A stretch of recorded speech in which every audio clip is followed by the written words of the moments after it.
Buenos días, muchas gracias.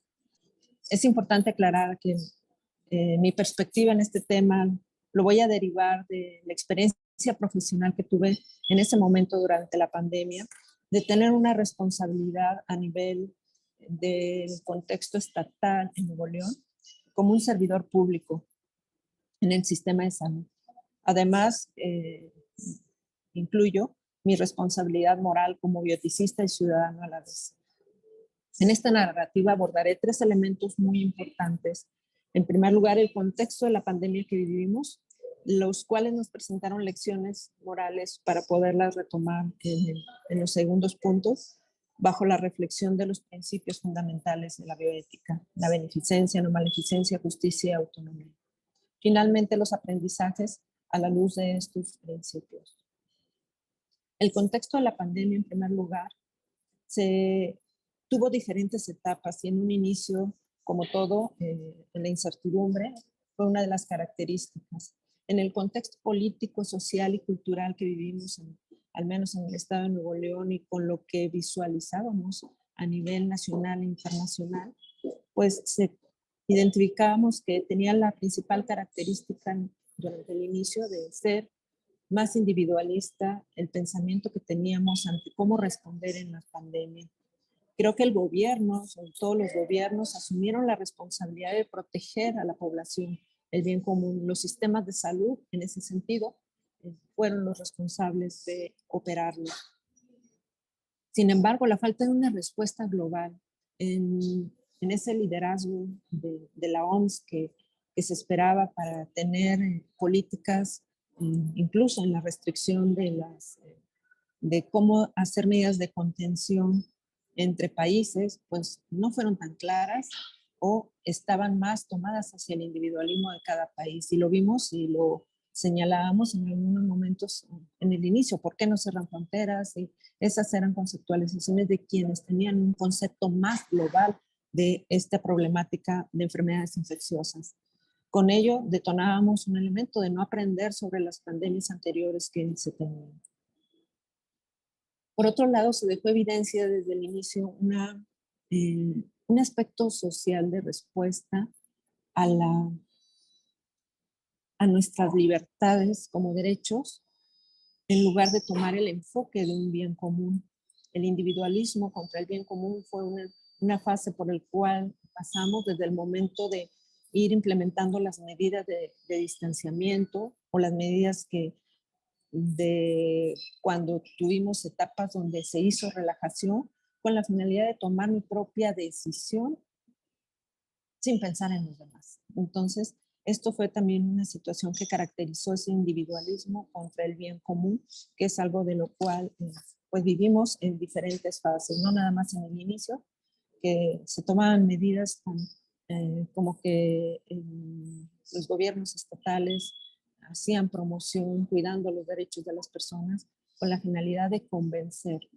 En ese contexto, la comunicación que se daba para el personal y para la sociedad también cambió. Fueron puntos críticos donde la población ya no, por un lado, no quería un autoritarismo, quería un convencimiento, tomarlos, ya está la población más burocratizada, está esperando razones y no nada más determinar ciertas reglas. Tiene y necesita una información, que eso es algo de lo que nos llevó también a este crecimiento durante la pandemia. El otro contexto tiene que ver con la desigualdad y creo que fue el tema más importante que vivimos los del personal de salud, la escasez de los recursos.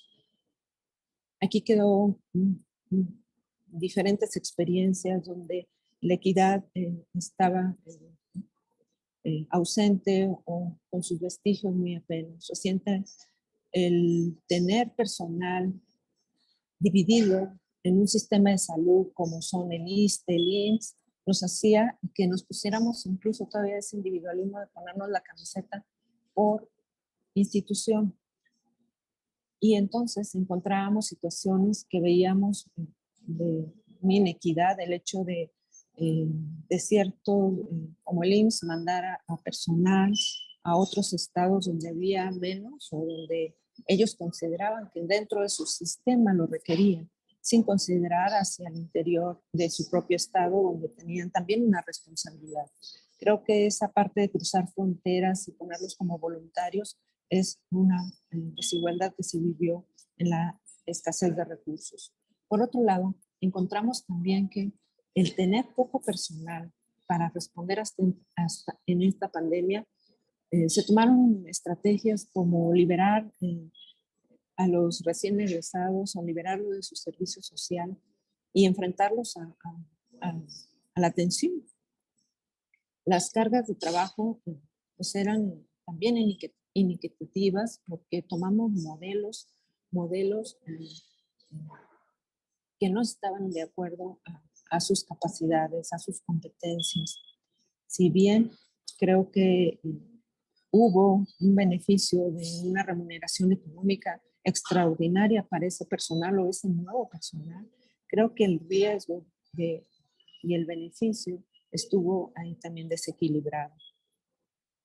En el, en el aspecto de la reconversión de las camas y la distribución de los equipos que fue centralizado en el país, el definir que las instituciones públicas eran las únicas responsables de la atención de COVID, para el gobierno eran como que esas eran las únicas camas, cuando el sistema de salud no está dividido, tenemos camas que también son privadas y en ese sentido tuvieron o se requirió más tiempo para entender que somos un sistema de salud y que no hay esas divisiones. El implementar modelos de administración de personal que en situaciones de desastre fue también uno de los elementos que tuvimos que aprender para poder dar esa equidad en las cargas de trabajo y disminuir los riesgos de exposición. Eso es parte en el contexto de la escasez de recursos humanos.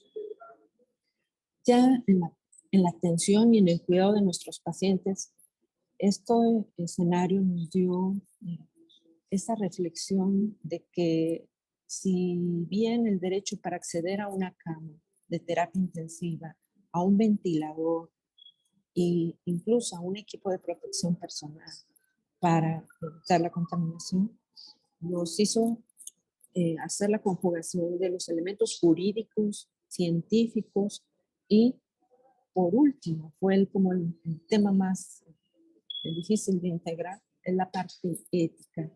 Incluso esperábamos las declaraciones eh, de los lineamientos bioéticos para la pandemia, los cuales estaban, vivimos esa fase donde se tuvo discrepancias en la forma de visualizarlo, de declararlos. Las políticas de priorización se tuvieron que basar en lo científico. Todos los países, sus máximos eran salvar vidas. Sin embargo, en el transcurso de la pandemia se fue evidenciando que, bueno, hay que ver los criterios de la posibilidad de vivir más, la supervivencia con calidad de vida o sin discapacidades. Fueron incrementándose más elementos en esas políticas de priorización. Los criterios que se utilizaron nos ayudaron en ese sentido. El otro escenario, que es creo que el más importante que encontramos, es en el que lo vivimos en el personal de salud, es la falta de reciprocidad. Al inicio incluso la discriminación que se tenía por si eras personal de salud, que si traías o vestías tu bata y sufrías de ciertas agresiones en la calle o en donde vivías, la población tardó en darle el valor de esa valor por su riesgo y no tanto como persona, porque decían es igual como yo o un ser humano. Sin embargo, las características del personal de salud en donde la prioridad de justicia requería por ser además quien estaba, un personal de salud es fuente de cuidar a otro ser humano, además de dar y encontrar los tratamientos. En ese sentido, creo que vivimos una fase también de aprendizaje de la población, el aceptarnos que hicimos un bien común a la población, asumimos riesgos desproporcionados a costa de nosotros y de nuestra familia, y que eso requería de que tener una reciprocidad de prioridad justa para accesos a las medidas de protección, la prioridad en la vacunación y la prioridad en el manejo del estrés y la angustia que se vivió como personal de salud ante pues, vivir muertes continuamente, las despedidas de los pacientes. La justicia restaurativa fue un elemento que se aprendió en el escenario del personal. Creo que a la luz de los principios bioéticos, la pandemia nos dejó lecciones morales, tanto en la beneficencia, donde la prioridad de la vida, disminuir los daños, mejorar los tratamientos, el acceso, la mejor vacuna, que es un tema que también en el discurso y en la comunicación era necesario decir, la mejor vacuna es la que tienes por el acceso y sin tomar las características de dónde venía. Y es algo que también nos costó aprenderlo.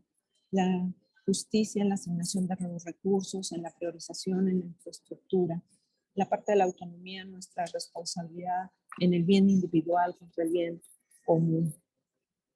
Creo que el aprendizaje social para las próximas generaciones es el mayor aprendizaje. Muchos de nosotros, a lo mejor con cierta ya años de trabajar en el sector salud, en el área de la salud, pues lo habíamos vivido en ciertos periodos de pandemia, pero no con la magnitud con la cual la vivimos en esta ocasión. Creo que las nuevas generaciones y sobre todo aquellos que entraron a desde su egreso profesional, aprendieron esta responsabilidad global a tener obligaciones no nada más en la parte profesional, sino social, en tener modelos éticos que nos pudieran ayudar a responder las problemáticas del día a día. Creo que el beneficio global lo podemos ver también para la bioética. La bioética por mucho tiempo se le ha considerado como un concepto teórico, y en esta pandemia la oportunidad que tuvo de ser útil en muchos de los escenarios, pues es el beneficio global que podemos considerar para la parte bioética.